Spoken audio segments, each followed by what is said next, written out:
ថ្ងៃនេះសូមមករៀបរាប់ពីដំណើរកម្សាន្តដែលអត់ព្រៀងទុកបាទឃើញនៅស្ងាត់ហើយទេបាទគឺដំណើរកម្សាន្តទៅកាន់ទីក្រុងព្រះសីហនុបាទខេត្តព្រះសីហនុបាទគឺអត់ព្រៀងទុកទេគឺនៅឃើញគឺទៅភ្លាមតែម្ដងបាទមួយទៅទៀតដល់វគ្គបាយក្នុងឡានណាបាទឥឡូវនេះពងតែនៅផ្លូវយើងឡើងលើផ្លូវលបឿនលឿនហើយ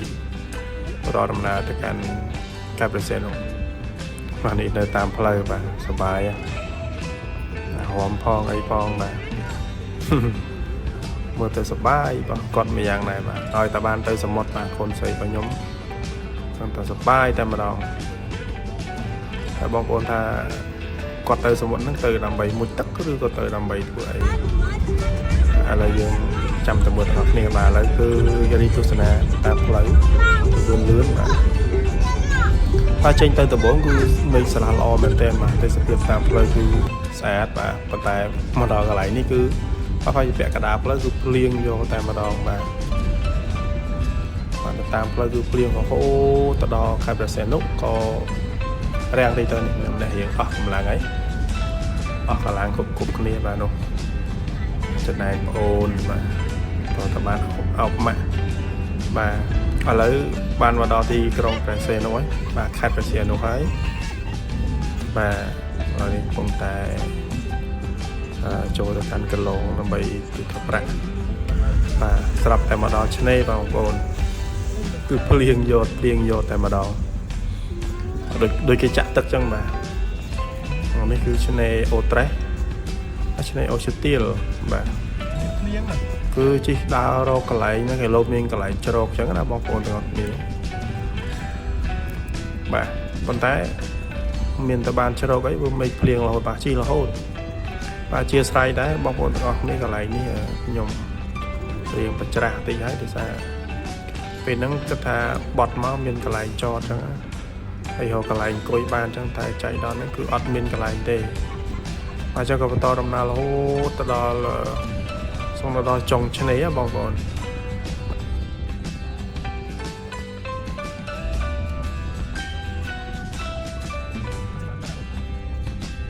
មកដល់គ្មានអីទេបាទ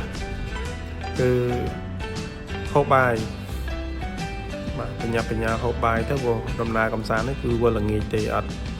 សម្រាប់ឬក៏គេងមកយប់អីទេតែឃើញថាទេសភាពស្អាតមែនទែនឆ្នេរនៅតែស្អាតហើយនៅតែមានបងប្អូនយើងមកលេងបាទបន្តរហូតអត់ស្ងាត់ទេទោះបីជារដូវវស្សានេះក៏ដោយរដូវធ្លាក់ភ្លៀងហើយនៅតែមានបងប្អូនយើងមកលេងបាទនេះគឺឆាត់ដាក់ទទួលខ្លាច់ភ្លៀងបាទជួលគេទៀតបាទខំដាក់រឹងដាក់តែរុញមកស្អាតបាទតែចៃដល់នេះមកដល់ហ្នឹងគឺភ្លៀងទៅហើយនេះបាទកូនស្រីខ្ញុំពាក្យសារមួយម៉ាក់គេបាទបងប្អូនគឺពាក្យនិយាយខ្ញុំគឺគាត់នៅក្នុងឡានរហូតតែម្ដងអត់បានចេញទេបាទដោយសារខ្យល់ខ្លាំងពេកនៅជាមួយនឹងបាទកូនពៅរបស់ខ្ញុំនៅក្នុងឡានមួយទៀតគឺគេងនៅក្នុងឡានរហូតបាទហើយឡានរបស់ខ្ញុំហ្នឹងគឺប្រឆេះចោលរហូតបាទអត់មានបលូតទេបាទបលូតមិនកើតតែបលូតហប់ឆឹងឥឡូវហើយអញ្ចឹងនេះគឺទស្សនភាពបាទគឺអាឡូកធំមែនតើរលកបាទមើលទៅធំបាទអ្នកមុំចូលលេខការទេក្មេងៗអីកុំលេខអីបាទគួរថ្នាក់ណាស់អញ្ចឹងនេះទេសភាពបាទមានបងប្អូនជីវករអ្នកលក់តាមឆ្នេរបាទនេះបាទគឺកូនប្រុសរបស់ខ្ញុំមានភរិយាបាទនៅតែក្នុងឡានទេគឺចេញអត់រួចតែម្ដងដោយសារភ្លៀងបាទលំហើយគាត់តែស្អែកខ្ចីអត់ចេញអត់បានទេបាទទៅភ្លៀងបាទអញ្ចឹងគឺសរុបសេចក្តីមកគាត់នៅក្នុងឡានរហូតអត់មានបានចុះទេបាទ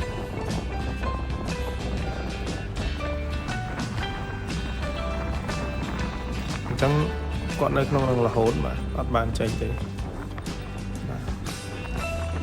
បាទតែបាទទៅដល់សមុទ្រគេដែរតែអត់បានចុះប៉ះខ្សាច់សម្រាប់តែបន្តិចបាទនេះកូនស្រីខ្ញុំបាទទៅគាត់តែឃើញអាឡូកធំពេករត់មកវិញទៅដល់នេះគឺ nhóm bàn tình thì thế sầm cạp sạch mình lọc phải lo bà con đấy miền thùng môi miền hẹp cà bì ấy đó nghe cái lúa này chân ấy cho này tình nó bàn đại cứ con sấy nhóm cứ tơi sầm mót nó cứ cô đã quật lên sạch ngay và ọt thiên mũi tật tê té cô đã thòng mỏng hót cứ tơi lên sạch bên đây cả tập lên sạch để bờ ở lộc tiền tích tích ở nằm còn ta hơi cho người ta mình ta mình chơi sầm mót trắng này còn ta cứ cô đã quật thòng mỏng hót cứ tơi chọc sạch ngay và hót miền thưa ấy thì mà tập đo sạch đấy cứ sờ bài này rồi ta là mình là bỏ trâu cái trâu mà ngày vừa nghĩ mình chơi hot đấy này lấy chi tiết bao con ai đang khơi tên sập tiệp bàn đi tên sập tiệp sập một bởi vì sát mình tên tôi chưa được đơn ra rồi nơi tại sao sập một liền clear tôi ngày ta nơi tại sao còn tái có đồ lót và được bao con mình khơi trắng tôi thông lần tên mình tới tối rồi còn lại lên màn tê mà cụt này trong một tí con percent độ bao nhiêu 2% độ cứ miền một số việc bàiนี้mà cho nên miền sát miền ấy ha sát mình tên percent chỉ ăn liếng mấy sả lá lò mình đang đi tới sự việc sát chẳng nàyนี่chúng thọ đấy cứ ăn miền quản lýทั้งไงนะคือเงินช่างกันมาแล้วมาคือเราเงินแต่มาแล้วนี่ทีมกอดคือบานตลอดมาวิ่งหายมาตั้งยกแต่มาดอกนกเนื้อรอมสบายแล้วบางตามมาคนบางคนตะกอนนี้มาจุดในเปกระดาษ